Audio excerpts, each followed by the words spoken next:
Just like that, Kathy Engelbert, the WNBA, the team owners, the Players Association, in the split of an instance, all of it can change.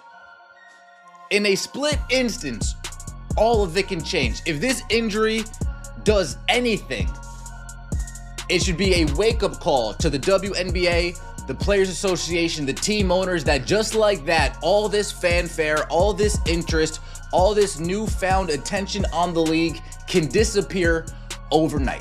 Caitlin Clark isn't just a rising star on a basketball court. She's the reason the WNBA suddenly feels like it can conquer the sports world. Even unconvinced fans admit she's the main event, filling seats and electrifying arenas. But in a twist nobody wanted, she's sidelined with a nagging left quadriceps strain, leaving an entire league scrambling to figure out how to cope without the player who's been called its golden goose. It was just announced that Caitlin Clark will be out a minimum of 2 weeks with a quad injury. Could this injury have been prevented? Can the Indiana Fever win without her? And what does this mean for the WNBA? This sudden curveball has sparked rumors, generated heated debates over officiating, and left thousands of fans wondering, is the WNBA about to learn the biggest lesson in star power the hard way? Getting it back. We know Caitlin Clark was lost yesterday to an injury for at least 2 weeks. Now, the thing about it is they're going to reevaluate in 2 weeks. And of course, man, these teams, I told you earlier, these WNBA franchises that moved games like the Chicago Sky to the, United Arena, you're screwed. You're done. You're cooked. Nobody is going to show up to this thing. Chicago Sky can't sell out their own 9,000-something seat arena like it is. They couldn't when they were kind of decent. One moment, Caitlin Clark was sinking logo range threes, flexing her court vision, and dropping triple doubles with ease. The next, she was on the injury report, declared out for at least 2 weeks. A quad strain might sound minor, but for league that banks on her every highlight, it's a world-altering development. And this injury didn't come out of thin air. Reports suggest Clark was playing through discomfort for weeks, often applying heating pads between timeouts or occasionally walking stiffly after collisions. Fans who witnessed her earlier games say they saw flashes of her grimacing, especially after particularly rough bumps. Yet, she powered through, fueling speculation that the league's own officiating practices accelerated her physical toll. Oh my God, guys, breaking news. Caitlin Clark is hurt. I didn't believe it when I saw it myself. She's injured. She has a quad injury, a left quad injury. It's a quadriceps strain, and the team announced today, about 2 hours ago, she's going to be out 2 weeks at the minimum. 2 weeks. Without Caitlin Clark, this team is finished. Now, with the official announcement that she won't see game action until at least June 9th, and possibly longer, people are asking big questions. How did the WNBA's bright new star end up on the sidelines so quickly? And what does it mean for the big matchups ahead? If it's the latter, it could mean that Caitlin Clark could potentially miss the rest of the season. This 2-week timetable that people are running with, that's just when Caitlin Clark is going to be reevaluated. As of now, she will be reevaluated on June 9th. That does not mean, and it's highly unlikely, that June 9th or shortly thereafter is when Caitlin Clark is cleared to return. But that wasn't the whole story, because in the WNBA, nothing is ever quite that simple. Right before Clark's quad strain, buzz around the WNBA had reached a fever pitch. Her breakout stardom collided with advanced marketing strategies and ever-increasing TV coverage. Ratings spiked, merchandise flew off the shelves, and Clark turned into a viral phenomenon. The league's front office couldn't contain its excitement, scheduling marquee showdowns and heavily featuring Clark in promotions. Yet, behind the scenes, some insiders whispered about the league allowing more physical play to foster rivalries. They claimed that high-intensity defense and hard-nosed contact were part of the plan to draw basketball purists. The problem? No one accounted for a scenario where the most beloved player might get hammered night after night. Rumors swirled that referees were turning a blind eye to borderline fouls, letting Clark take repeated hits under the assumption that it added drama. And what happened next would shock everyone. The moment her body gave in, the entire WNBA narrative flipped from unstoppable rise to near crisis mode. There's no way every team's going to come at them and try to take them out, especially without Caitlin. They're going to lose some games here, and that's going to set them back. It's really hard to believe this, but yeah, she's out. There's no other details. When did this happen? Could have happened in this game. We're not sure. Most likely at a practice yesterday, and she's out for 2 weeks, man. If you thought WNBA fans were a sleepy bunch, think again.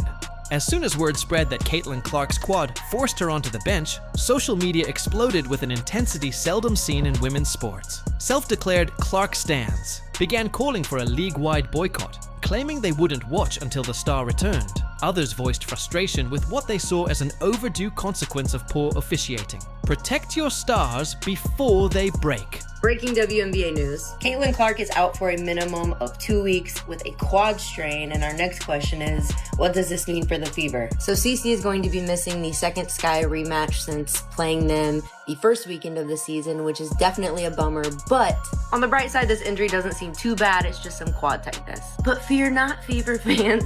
We talked to Caitlin earlier this month, and she doesn't seem too worried about the depth of this roster. So I think our depth is probably what I would worry about the most. You know, if somebody doesn't have it one night, you're just going to the next person on the bench and the next person, and we're going to have to be able to find a way to use that to the best of our ability. Caitlin seems like she has faith in her team, but we will see how this squad performs on the court without their number one player. Wrote one fan on Twitter, garnering thousands of retweets. Another invoked historical references to how the NBA shielded its biggest draws, implying the WNBA's reluctance to do so might cost it dearly. Meanwhile, casual observers who tuned in just for Clark decided they were out, at least temporarily, believing that, minus her signature stepbacks, the product simply wasn't as compelling. Just as I started talking about Caitlin Clark being in the MVP race, it is announced that she suffered a left quad injury and she is going to miss at least 2 weeks. And this is such a bummer because the Fever were off to a great start this season. Caitlin Clark was playing out of her mind. She had already broken some records in the first 3 games, and now she's going to be sidelined for 2 weeks. We'll see how the team will hold up without her. Obviously, she's the primary ball handler, playmaker, and shot maker. So we'll see what happens. Hopefully they can sustain and just hold even at 500 or better, and she can get back and keep them in playoff contention.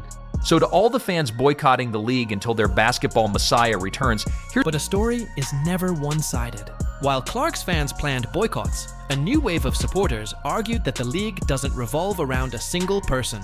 They pointed to other rising talents, like Aaliyah Boston and Angel Reese, capable of sustaining momentum.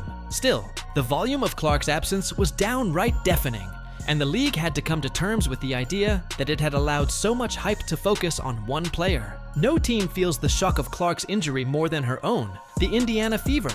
Before drafting Clark, the Fever were just another struggling franchise, known more for underwhelming seasons than for national headlines. The day she signed, everything changed. Season ticket sales soared. Media outlets camped out to catch her practice, and the organization prepared for an unprecedented surge in interest. Aaliyah Boston stepped up as a star in her own right, proving she can hold down the paint. But it was Clark's unstoppable scoring that made the Fever must-see entertainment. Turns out she's human after all, Dan. She's going to be out for at least a couple of weeks, it appears. Yeah, you know what's interesting about Caitlin Clark? Remember last year, she played in the Final Four. Right after that, she went immediately to the WNBA. Draft came, season started, and, didn't miss a beat. And all of a sudden, she got a little rest and comes back, gets a little banged up. and now fans are doing what fans do best, throwing temper tantrums like toddlers. Now, Coach Stephanie White and her staff are hustling to revamp their strategies. Some say it's a blessing in disguise, because the rest of the roster can develop confidence and expand their roles without leaning on Clark every possession. Others insist the team is doomed to a losing stretch, one that could crush morale and bury postseason dreams. And people can't help but wonder, if the Fever collapse without Clark, will it confirm once and for all that she's the only pillar holding up the WNBA's bright new era? Numbers never lie, especially when they tumble. Inside sources report that the second Clark's injured status hit the news, prices for upcoming Fever games dropped by significant margins. National TV partners who penciled Clark's big time, showdowns into prime slots grew nervous about what kind of ratings they'd see minus the star attraction. Merchandise sales, which once soared on new shipments of Clark jerseys, slowed to a trickle. It isn't just about the Fever's bottom line. Cities that host these games rely on the influx of fans, hotels, restaurants, and local businesses near. Arenas saw a direct boost whenever Clark was in town. Her absence means fewer traveling supporters, fewer head-turning crowds, and less spending around each event. Critics point out that one player holding so much economic sway is risky. Advocates respond that it's the reality of star-driven leagues, and the WNBA must protect its draws if it wants to thrive. Big news just released by the Indiana Fever. Caitlin Clark has suffered a quad injury, and she's going to be out for a minimum of 2 weeks. Really bad news for people going to games at home hoping to see Caitlin. But the real question is, how will the league handle the vacuum left by Clark's sidelining until she's back at full strength? In an age where controversies generate clicks, rumors about the nature of Clark's injury gained steam. Some fans claimed she was deliberately targeted by defenders with the league's tacit approval. Others speculated that the WNBA quietly panicked behind closed doors, but publicly downplayed concerns to avoid admitting any officiating failures. Several outspoken commentators insisted that the league's reluctance to blow the whistle on aggressive defense was a business decision, aiming to replicate the physical style championed by men's leagues. The nuance got lost in the noise, as one side accused the WNBA of knowingly letting Clark's health suffer, while the other side insisted she was no delicate flower needing special treatment. In the middle of it all, Clark herself largely stayed out of the public drama, focusing on rehab and trusting the medical staff to get her back on the court. And what happened next would stun the critics. Other players stepped up, inadvertently highlighting that the WNBA's depth extends beyond any single superstar. It's ironic that an injury to the top headline grabber can sometimes elevate the entire group. Players like Angel Reese, Aja Wilson, Brianna Stewart, and Aaliyah Boston started filling highlight reels and capturing media attention in Clark's absence. Suddenly, the storylines multiplied. Could Angel Reese snag the spotlight by posting jaw-dropping rebounding numbers? Would Kelsey Mitchell deliver clutch performances that cement her status as an elite guard? Social media exploded with new clips and commentary praising the unexpected surge of fresh narratives. While hardcore Clark fans insisted they'd turn off the TV until her return, many viewers found themselves pleasantly surprised by the quality of competition. Rivalries heated up, fan bases expanded, and the league discovered that losing Clark for a spell didn't have to mean losing its entire identity. But that wasn't all, because the stage was being set for one of the biggest comebacks in recent memory. The biggest question on everyone's mind is simple. How will Caitlin Clark return?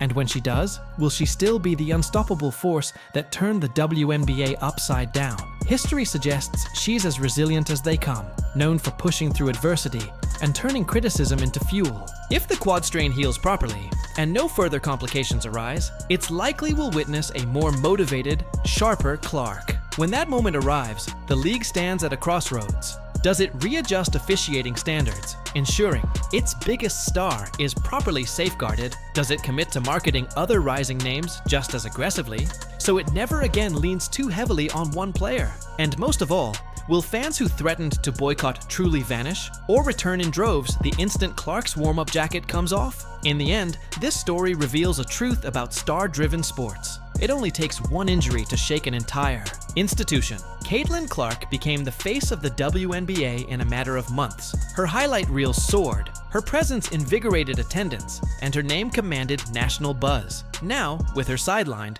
the league must confront the results of letting one player absorb too much physical punishment. For the WNBA, these next few weeks are a test of resilience. If the Fever manage to tread water, fans remain curious, and other players seize the chance to shine, the league may emerge stronger than before. Yet, for many, it's all about the day Clark returns. They're picturing the moment she steps onto the court, healthy and ready, to show the world she's more than just a passing phenomenon. The countdown is on, and with each game she misses, the narrative intensifies. Will she reclaim the league's attention the second she slips on that jersey? Almost certainly. Will the WNBA learn from this harrowing experience and take steps to protect the best talent it's had in years? That's the bigger question, and one that might redefine women's basketball for the next decade. Until then, Fans, critics, and players alike await the next chapters in Caitlin Clark's unfolding saga, one that has already proven that a single, determined athlete can change the fate of an entire league. And if this injury has taught us anything, it's that the line between meteoric rise and sudden downfall can be paper thin, leaving everyone to wonder just how close the WNBA came to losing its newest superstar before the real show had even begun.